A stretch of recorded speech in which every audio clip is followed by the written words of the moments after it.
Another unfortunate case of suicide, a second-year Bachelor of Dental Surgery student of a university in Greater Noida allegedly died by suicide late last night in the girls' hostel located at the university campus.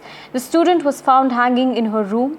Upon receiving the information, the police had reached at the spot and sent the body for post-mortem. The incident had sent shockwaves across the university campus. According to the police, a suicide note was recovered from the student's room in which she accused one of the male and one female faculty member of the university's dental department of mentally harassing her. My colleague Anushka joins us with more details. Anushka, now it seems that a student has taken her own life in a university in Noida at the hostel, and she's left a suicide note as well.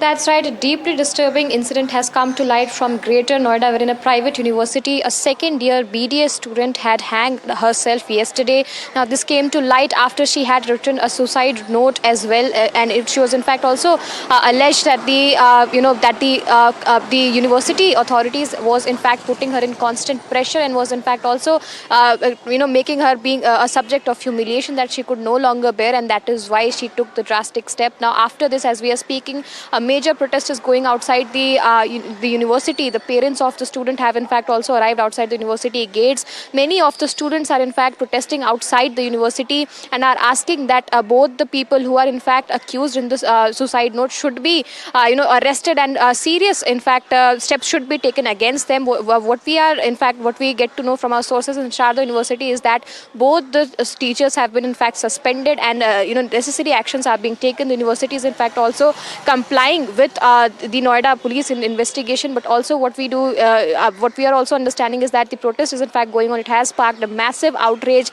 and in fact is also calling for necessary actions and a setup of proper mental care assistance in the universities, because this is not the first case that has come. Many cases like these are in fact also coming from different parts of India, and several of the universities are in fact also making this a primary goal, that they should set up a mental care assessment for the students who are in fact studying in the university. In this whole matter, the Noida police and the Knowledge Park police station is investigating deeply as to what had caused, and the people who are in fact alleged, were they actually in fact putting a lot of pressure on the student, because on the suicide note it has been clearly mentioned that she was being subjected to harassment and humiliation that she could no longer take, and that is why she took the drastic step. And yesterday the incident took place, and the police is investigating this whole matter. Over to you.